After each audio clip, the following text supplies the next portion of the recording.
जय हिंद साथियों, प्रहारी मुंबई न्यूज़ से मैं जावेद शेख और इस वक्त हमारे साथ मुंबई कांग्रेस प्रवक्ता निज़ामुद्दीन राइन हैं। हालांकि अपने ये बेबाक अंदाज के लिए जाने जाते हैं।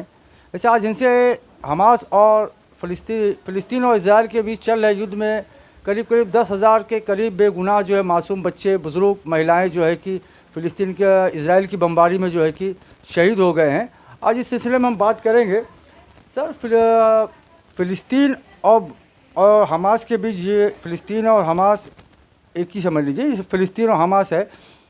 और इजराइल के बीच जो शुरुआती दौर में जो युद्ध चल रहा था, तब तो भारत की भूमिका जो है इजराइल की तरफ दिख रही थी, लेकिन अब वहीं पर जो है दूसरी तरफ जो है अब ये देखने आ रहा है कि भारत की भूमिका जो है वो हमास को आतंकवादी संगठन कहने से मना कर रही है। क्या कहना चाहेंगे आप? बिल्कुल सही है। ख़तरनाक कूटनीतिक बाजीगरी में फंस गया है भारत, क्योंकि भारत के प्रधानमंत्री आदरणीय नरेंद्र दामोदर दास मोदी पिछले 30 दिनों से चल रहे इस युद्ध में अपनी 3 बार भूमिकाएं बदल चुके हैं।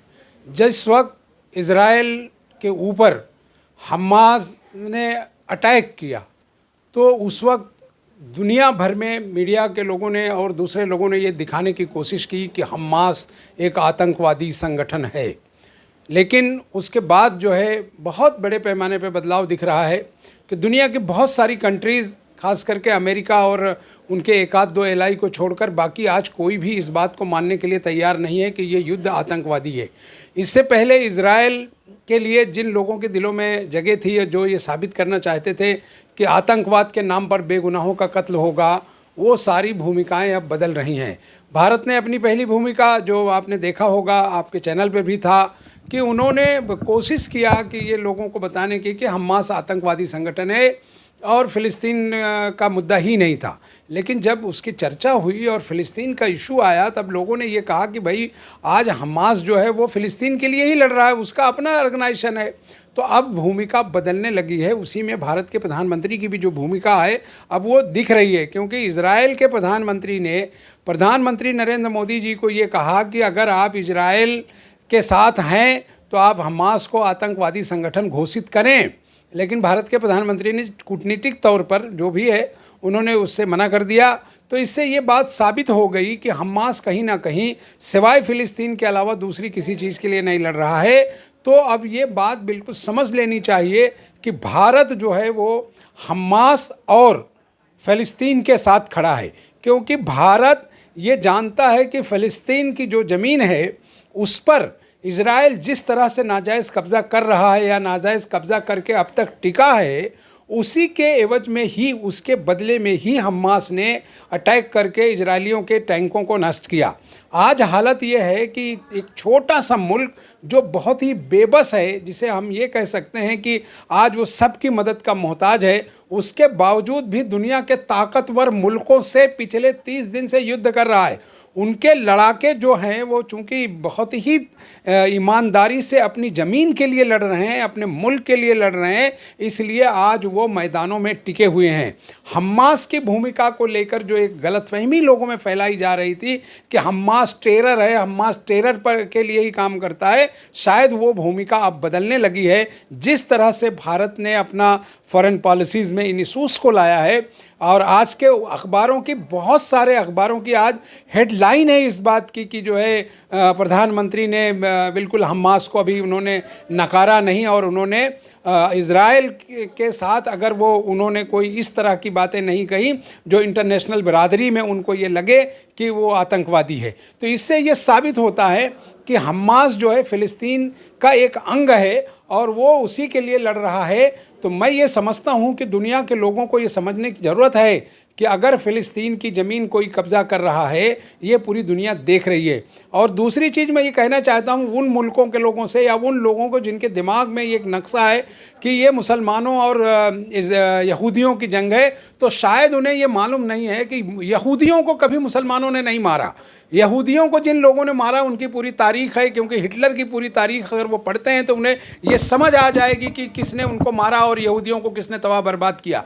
लेकिन यहूदियों ने जिस तरह से आलम इस्लाम को नुकसान पहुंचाया, जिस तरह से यहूदियों ने फ़िलिस्तीन को नुकसान पहुंचाया, जिस तरह से यहूदी मस्जिद अक्सा को नुकसान पहुंचा रहे हैं, ये दुनिया में एक अपनी आप मिसाल है। लेकिन बदनामी का जो तगमा उनके गले में आतंकवाद का डाला जा रहा था, कम से कम भारत जैसा धर्मनिरपेक्ष देश जो दुनिया के तमाम मजलूमों के साथ खड़ा रहता है, मैं भारत के प्रधानमंत्री की इस भूमिका की सराहना करता हूं कि भले ही देर सही लेकिन वो फ़िलिस्तीन के साथ ताकत के साथ दिख रहे हैं। इससे ये लगता है कि ये वो भारत है जो नेहरू, गांधी और सुभाष का था। ये वो भारत है जो जहां सरदार पटेल, मौलाना आज़ाद की बात होती थी। ये वो भारत है जहां सरदार पटेल और दूसरों की भूमिका थी, जिनका ताल्लुक इस मुल्क के बाहर अपनी फॉरेन पॉलिसीज़ में था। उनमें मिसेज इंदिरा गांधी, राजीव जी, मनमोहन सिंह जी, नरसिम्हा राव जी ने जो विदेशी पॉलिसी इख्तियार की थी, आज शायद भारत को रियलाइज़ हो रहा है कि उन्होंने जो बीच में दो भूमिकाएं बदली,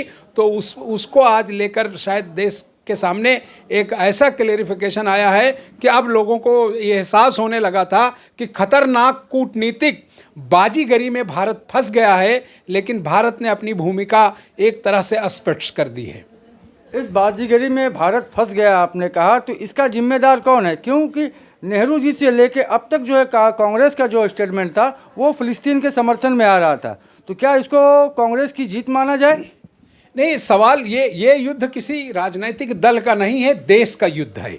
चूँकि फ़िलिस्तीन जो है अपने देश के लिए लड़ रहा है और उसका जो उसकी ऑर्गेनाइजेशन है, वो जो लड़ाकू लोग हैं, जो उनकी फ़ौज है या जो उनके लोग हैं जिनको दुनिया के कुछ मुल्क टेरर साबित करने की कोशिश कर रहे थे, जब ये इस तरह के विषय आए तो ये बिल्कुल साफ़ हो गया कि पहले शुरू के दिनों में शायद इंटरनेशनल बिरादरी ने कुछ गलतफहमी पैदा की, जिससे भारत को शायद ये लगा कि हमास जो है वो टेरर है। लेकिन बाद में वो भूमिका बदली और अभी तो बिल्कुल ही बदल गई है। तो जिस तरह से इस देश के पूर्वज नेता, हमारे पूर्व नेता श्रीमती इंदिरा गांधी और यासर अरफात के रिश्ते रहे हों, उसके बाद के दूसरे रिश्ते रहे हों, या मोदी जी के रिश्ते रहे हों, आपको शायद याद होगा कि थोड़े दिन पहले ही जैसे हमारे यहाँ भारत में भारत रत्न अवार्ड है, जब देते हैं हम किसी को बड़ा सम्मान होता है, उसी तरीके से फ़िलिस्तीन ने भारत के प्रधानमंत्री नरेंद्र मोदी को बहुत ही अच्छे अवार्ड से सम्मानित किया है। और बड़े अच्छे अच्छे शब्द, जैसा कि वो अपने भाषणों के लिए जाने जाते हैं,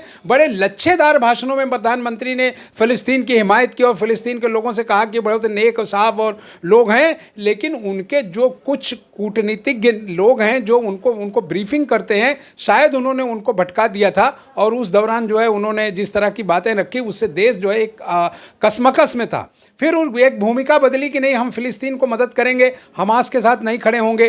फिर जो है इजराइल को ये लगने लगा कि शायद साथ हमास को आतंकवादी घोषित करेगा, लेकिन प्रधानमंत्री की भूमिका ने वो भी साबित कर दिया।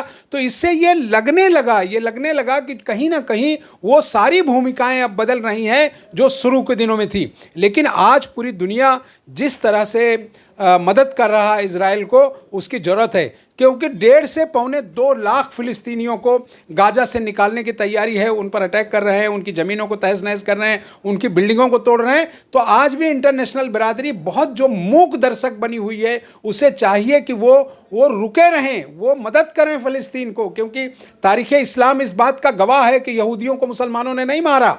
जिन लोगों ने मारा उसकी तारीख़ उन्हें पढ़नी चाहिए, उन्हें देखनी चाहिए और उनके बचाव में उनको जाना चाहिए। लेकिन बजाय उसके जाने के उन मजलूम और बेबसों की ज़मीन जो दूसरों के कब्ज़े में है, उसे छुड़ाने में मदद करने के बजाय एक ताकतवर और जालिमों के साथ खड़े हैं। तो जो लोग जालिमों के साथ खड़े हैं वो या तो अमेरिका और इनके दबाव में हैं या फिर जो है उनकी भूमिका साफ नहीं है। तो इससे ये साबित होता है कि जो मजलूम है, जो बेबस है, जो इंटरनेशनल बिरादरी के साथ खड़ा है, उसके साथ पूरी ताकत के साथ दुनिया के दूसरे लोगों को खड़ा होना होगा। सर, मेरा एक आखिरी सवाल है, गल्फ़ कंट्री जो है वो इजराइल के साथ है या फ़लस्तीन के साथ?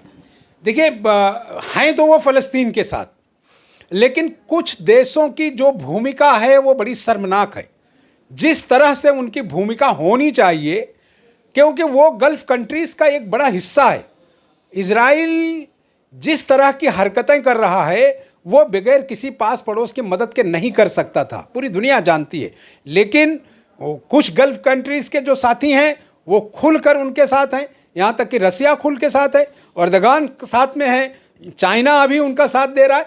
तो मुझे ये लगता है कि गल्फ़ कंट्रीज़ को अपनी बातों को फिर से उन्हें सोचने की आवश्यकता है, और अगर वो सोचते हैं तो उन बेगुनाहों की मदद को उनको जाना चाहिए और पूरी ताकत के साथ आलम इस्लाम को, गल्फ़ कंट्रीज़ को, आसपास के कंट्रीज़ को, इज़राइल को बर्बाद करने के लिए खड़े होना चाहिए, ना कि फ़िलिस्तीन को। धन्यवाद ताहिर मुंबई से बात करने के लिए। तो अभी आपने देखा, जैसे मैंने कहा था कि अपने बेबाक अंदाज के लिए मुंबई कांग्रेस प्रवक्ता निजामुद्दीन राइन जाने जाते हैं। तो अभी आपने देखा उन्होंने किस बेबाकी से बात की है। प्रहारी मुंबई न्यूज़ से मैं जावेद शेख।